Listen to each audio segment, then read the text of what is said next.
नमस्कार मित्रांनो, मी डॉक्टर कल्याणकर पांडुरंग आपल्या सर्वांचं या व्हिडिओमध्ये हार्दिक स्वागत करतो. मित्रांनो, या व्हिडिओमध्ये आपण लिंबोणीची गुटी कलम कशी तयार केली जाते याबाबत 2 व्हिडिओ पाहणार आहोत. पहिला व्हिडिओ की ज्याच्यामध्ये आपण लिंबोणीची गुटी कलम ही झाडापासून वेगळी केलेली आहे.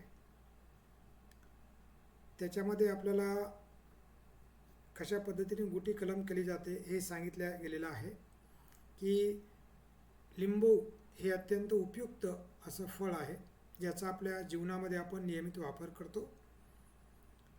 याची कलम करत असताना जे काही लिंबोणीचं चांगलं झाड आहे त्याची एक चांगल्या साईजची जी फांदी आहे त्या फांदीची 1 ते 1.5 इंच जो कवर आहे, जे वरचं लेयर आहे ते काढलं जातं आणि त्या ठिकाणी कोकोपीट एका प्लास्टिकची बॉटल असेल किंवा प्लास्टिकचा ग्लास असेल, त्या ग्लासामध्ये कोकोपीट भरलं जातं आणि नंतर ते कॅरी बॅगनं पूर्णतः त्याला कव्हर केलं जातं.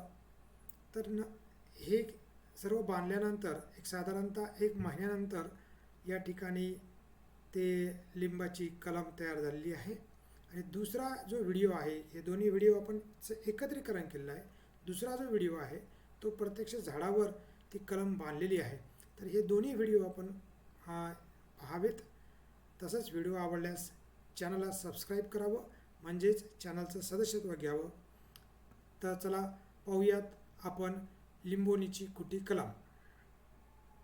मित्रांनो नमस्कार, मी डॉक्टर पांडुरंग कल्याणकर आपल्या सर्वांचं या व्हिडिओमध्ये हार्दिक स्वागत करतो आहे. आपण बघत असाल की ही जी लिंबोणीची फांदी आहे, या लिंबोणीच्या फांदीला या ठिकाणी मुळं आलेली आहेत आणि हे जी आपण लिंबोणीची कलम आहे ती प्रत्यक्ष झाडावर तयार केलेली आहे. ती झाडावर जे लिंबोणीचा फांटा होता त्या लिंबोणीच्या फांट्यालाच असे कोकोपीट एका छोट्या अशा पाण्याच्या बॉटल्समध्ये बांधलं एक साधारणतः महिन्याभरापूर्वी. आणि त्यानंतर ही फांदी आपण त्या लिंबोणीच्या झाडापासून वेगळी केलेली आहे. तर याचं आता आपण प्रत्यक्ष कुंडीमध्ये रोपण करणार आहोत आणि नंतर याला कशा पद्धतीनं फळधारणा होते हे आपण बघूयात. तर प्रत्यक्ष झाडावर सुद्धा कलम करता येते.